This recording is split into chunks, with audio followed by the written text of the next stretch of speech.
Welcome to the EQ Fit podcast. Our mission is to equip people to prosper in every aspect of their life. Whether you're at home or in the workplace, we explore practical ways of improving success, satisfaction, finding balance, and building enjoyable and beneficial relationships. Thank you for joining us. Our focus today is going to be changing behavior. It's not just behavior, and I think it's important to understand what behavior is, but it's changing behavior. Because if you think about many of the things we do in our lives are focused around changing behavior. We want to learn, we want to grow, we want to do new things, we want to improve in different areas. Those are all changes in behavior. We may have habits that we've fallen into that we don't like, so we want to change that behavior. So when you think of changing behavior, what comes to mind for you? Maybe a pattern or a habit that you want to change. What about changing someone else's behavior? If you're a manager, a supervisor, a leader, if you're a parent or a grandparent, you may want to change the behavior in someone else. What about learning and growing? That's behavior change. It is changing from where we are right now to what we hope to be a better place through education and learning and growing. What about gaining new skills? That's definitely a change in behavior.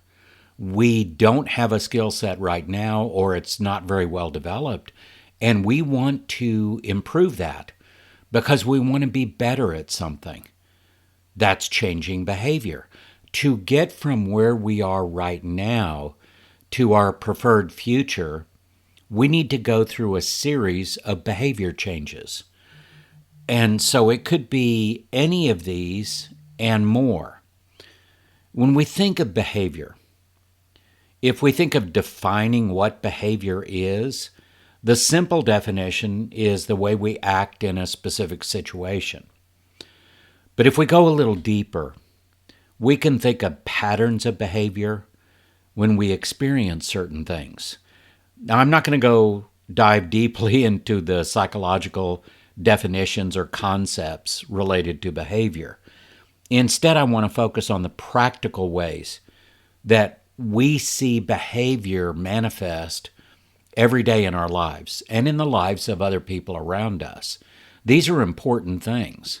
When we think about behavior, behavior impacts you in different ways. You may have things about yourself you don't like or things you do like. Those are behaviors that are impacting you. Same with other people.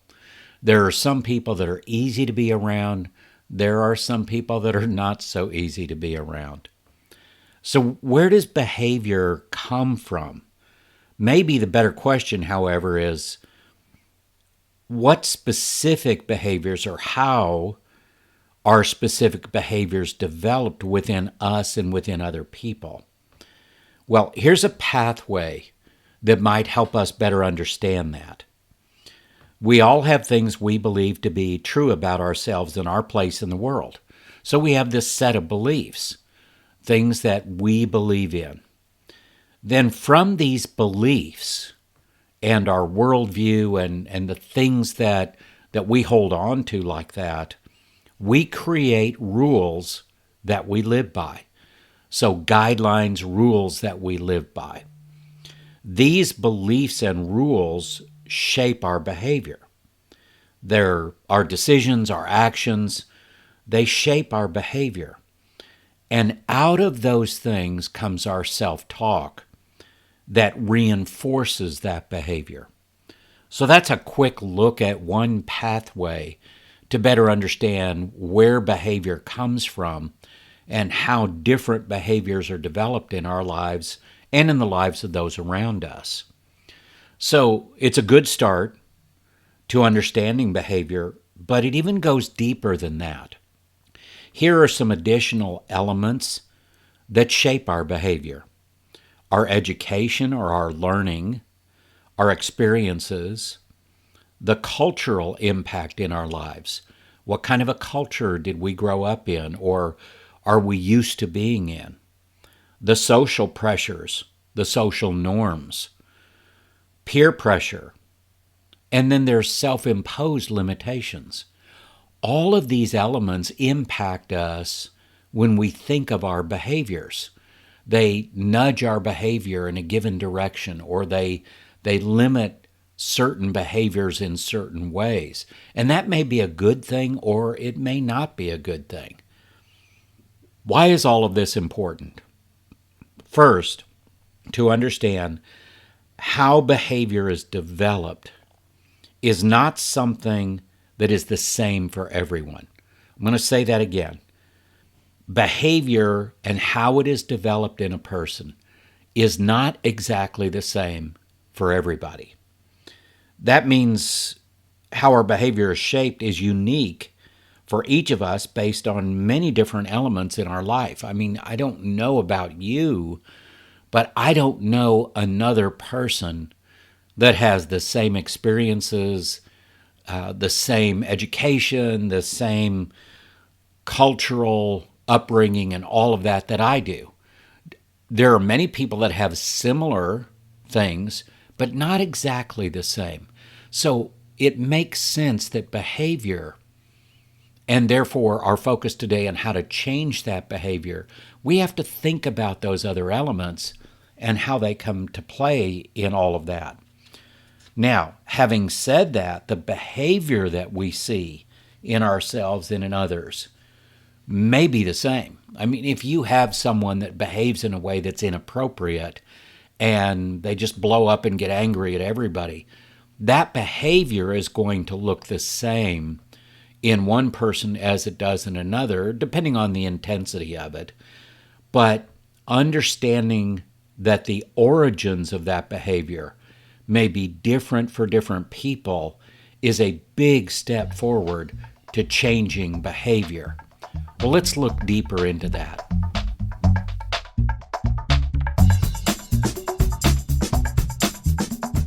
I want to start with judgment versus curiosity. It's so easy to judge. It's easy to judge ourselves. It's easy to judge other people. The problem with judgment is that it is limiting. Judgment is not a good approach to facilitate behavior change. In many cases, judgment becomes an actual judgment of good or bad, right or wrong. When that happens, it places a label on something that usually locks down any kind of forward progress, especially behavior change. However, curiosity opens up possibilities. When thinking about behavior change, curiosity allows for exploration, for discovery, and gaining additional insight into the behavior. Curiosity is a great approach to facilitate behavior change. Since we're all unique individuals with a unique mix of elements that shape our behavior, the more we can explore and gain insight, the more effective we can be at changing behavior, both in ourselves and in other people. So where do we go with that? What do we do with that? Well, one of the best toolkits we can use for changing behavior in ourselves or in others is to really practice emotional intelligence, self-awareness, self-management, self-direction. And we can practice that not just with ourselves, we can practice that with other people. So when we look at behavior, I want you to picture an iceberg. You know that you only see a very small percentage of the iceberg above the waterline. Think of what you can see above the waterline on that iceberg as the behavior that you can see. What you can't see is what's underneath the surface. All of those elements that we've talked about that help to shape and form behavior in ourselves and in other people. Granted, it may be easier to do self-exploration than to explore what's under the surface with other people. But either way, if you want to change behavior and change it for the better, it's going to have to go through a discovery process.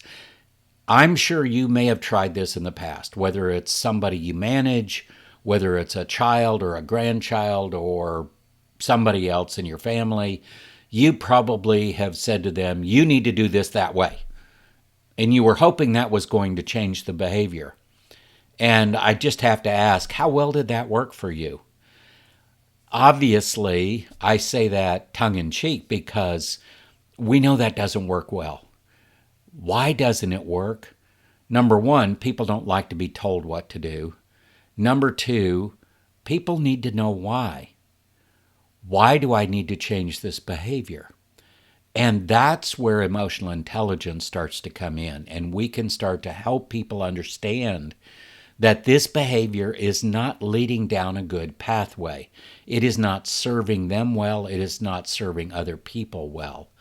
And so because of that, behavior change is needed. It's necessary.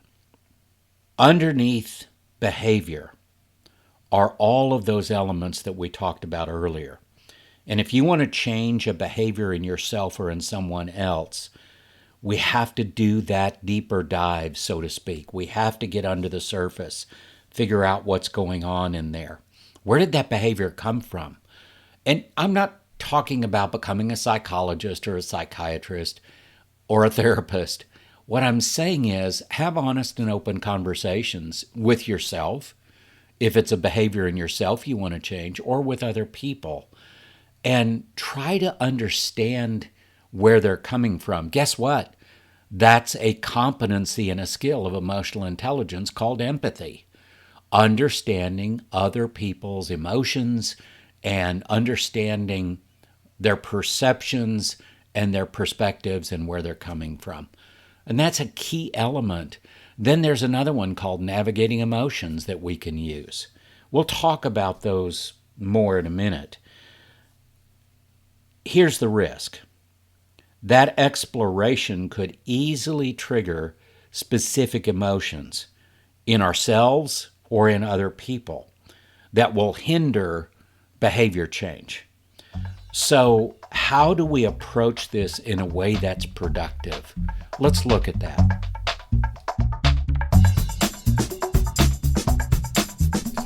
So this is where EQ becomes a powerful ally in changing behavior. Research is very clear about this. The higher someone's EQ score, their emotional intelligence score, the more likely that person is to be successful. Well, how do we measure success? Well, in 4 very key areas of life. 1 is effectiveness. 2 is relationships. 3 is well-being. And 4 is quality of life. When you put those 4 things together, you get a very accurate measure of someone's success and how they feel about their lives, how they're doing in their lives. So if you think about those 4 success factors, they all have a foundation in behavior that brings about positive results and positive outcomes. Behavior that impacts yourself or others in a negative manner will not add to any of these 4 important success factors. In fact, behaviors that have a negative impact automatically will diminish the level of those success factors. And I think that makes common sense, right? I mean, that is common sense. We have to think about those 4 factors and what it takes to be effective, to have good relationships, to have a sense of well-being, to really feel like we have quality of life. And that's going to come out of behaviors that impact us positively, either in ourselves or in other people. So, how does enhanced emotional intelligence help us in changing behavior? Well, the first place, increasing our emotional intelligence enhances our agility and our resilience. which allows us to practice curiosity more than judgment. And that is a great place to start. EQ skills also help us to create a mindset that enables us to make changes to our beliefs or our rules so that we can make the behavior changes we desire. So remember, we were talking about we all have a set of beliefs, things we believe to be true about ourselves and our place in the world. And from those, we create rules that we live by. Well, anytime you start to tinker with your beliefs or your rules that you live by, you're starting to enter into a place that is less comfortable. And that can trigger emotions very easily. Another competency of emotional intelligence that can help us in changing behavior is empathy. Empathy is a competency of emotional intelligence that helps us to understand other people's perceptions, their perspectives, the emotional environment they're working and dealing in right now. It also helps us. Empathy is a two-way street. It isn't just for other people. Are we practicing empathy with ourselves? And then the fourth one is navigating emotions. That's another competency of emotional intelligence that empowers us to navigate emotions so we don't get stuck or get derailed. It enhances forward progress for better outcomes. So if we think about all of this in relationship to changing behavior may be simple, or it could be a huge challenge.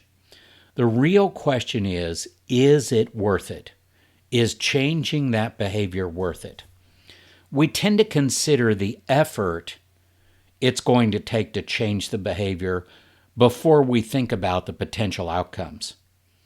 The more we can focus on the outcomes or the rewards of changing behavior and how those can be more valuable to us, the more likely we are then to make the behavior changes we desire in ourselves and in other people, helping others change behaviors that are maybe not serving them or other people around them very well. I'm going to read a saying that I use often, and then I'm going to talk about it. Until the pain of staying the same is greater than the pain of the change, people will not change. That's a phrase, as I said, that I use often. It is indicative of the human condition. But it doesn't have to be that way. EQ skills can raise us to higher levels of self-awareness, self-management, and self-direction. They can empower us to help improve ourselves, but also improve other people's behavior through the changes we identify that would actually improve that behavior. Of all of the things in life that we cannot control, our behavior is something we can control. Be intentional, be curious, be optimistic. This is the pathway to making the changes you desire. Good luck on your change journey. Thank you for joining us for this episode. If you have any questions about this week's episode, or maybe a suggestion for future episodes you'd like us to explore, please contact us through our website at eqfit.org. For more information and inspiration, connect with us on LinkedIn, Facebook, and YouTube at EQFit.